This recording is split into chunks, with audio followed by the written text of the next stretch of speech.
This is incredible. I didn't realise not only had City caught United up, they've overtaken them. Yep. Today now, we know for the first time today, despite the rich history and being, how would you describe United, a commercial behemoth, the latest figures show that a decade after being described as noisy neighbours, Manchester City are bigger than Manchester United on and off the pitch. Yep.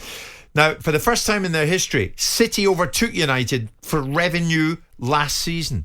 Manchester United totaled 464 million in revenue, 73 million pounds less than Manchester City. Yep. They've done it. They've eclipsed them, haven't they? City are bigger than United. No. They're not noisy neighbours, they're rambunctious residents, obviously. They're now in a situation where they're a powerhouse economically. But you also have to factor like for like. United got kicked out of the Champions League for the lack of achievement on the pitch, so the revenues that they would have been 50, 60, 70 million quid less out of the fact that the Champions League was contested by Man City and Chelsea in the final. So Man City would have got 100 million, 120, 130 million with gate receipts out of the Champions League. United would have got about 30 or 40. So there's £90 million difference straight out of the gate. They won the league, and United finished wherever they finished. So they finished second, didn't they? Yeah, but hang on a second, Simon. When you look at the two squads, City's is more valuable. But that's irrelevant. We're talking about the financial revenue to generate, not the value of the squads. But I've just told you, they totaled 464 mil. And I've just given you the reason why. United, 73 million less than City. And I've just given you the reason why. But when a layman like myself looks at those stats, you not think, well, City are bigger. There's a £90 million difference. No, I don't think they're bigger. I think they are now an economic powerhouse in their own right. They've spent a lot of money to build themselves to that level. I could be facetious and talk about the legitimacy of some of these deals and how they're being supported by companies that are owned by the owners, and these deals might be inflated in some of the commercial revenues, but I wouldn't say that. That would be supposition on my part and wrong to do. Of course. Right? And we don't want to get into that territory. Oh, no. But you look at the fact of the matter that they've got 90 million quid more out of the Champions League.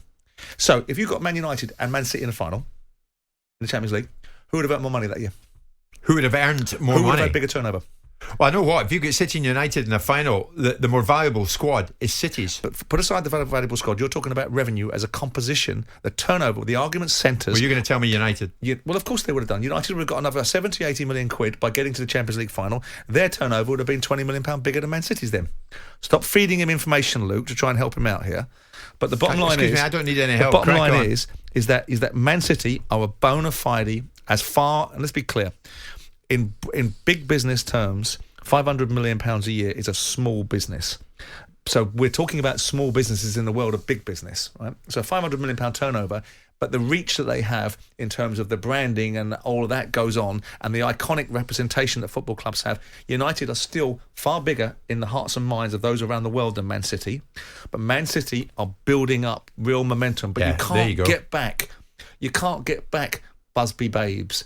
You can't get back the history of United. You can't get poster boys of the Premier League and unwind it as easily. The period with Sir Alex, of course. City have got to work harder to create the imagery that Man United have been able to create. And City haven't done it organically. United have done it organically. I know the Glazers loaded it with debt, but atypically, City's Man United's ascent was built upon the fact that they were a huge football club able to generate huge commercial revenues, whether it was Peter Kenyon in charge or whether it was David Gill, whoever it was, right? They did these whopping great big deals that I always say was checks being handed to them by sponsors rather than deals being done by chief execs, but notwithstanding it was still big revenue.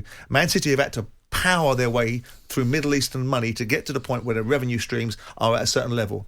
And it's their attainment. If United were doing what Man City were doing, which they're not, but if they were, and you compared it like for like, right, there was a Champions League final contested between Man City and Man United.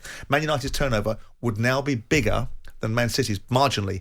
But what you've got is a hell of two football clubs economically in the northwest of England. Absolutely. But I would have thought with the release of these figures, Simon, surely I'm not wrong to suggest there would be a degree of nervousness in the United board compared to a degree of contentment in the City boardroom. No, because nothing ever stands still, does it? And Man United have got to rebuild themselves. We know that they haven't won a trophy if they don't win anything this year for 5 years. We know they won't have won the Premier League for 9 years. We're getting into the decade territory now. And yet still they occupy some of the biggest spaces in financial terms in world football, not just British football. So with that in mind, can you imagine if they actually do get their backsides in gear, if they do get a boardroom capable of recognising what the football operation requires, rather than continuing the same nonsense of putting people in place that aren't fit for purpose, what they might be able to do. But you have to give credit to the economic build that Man City have done, because they've done it a very different way.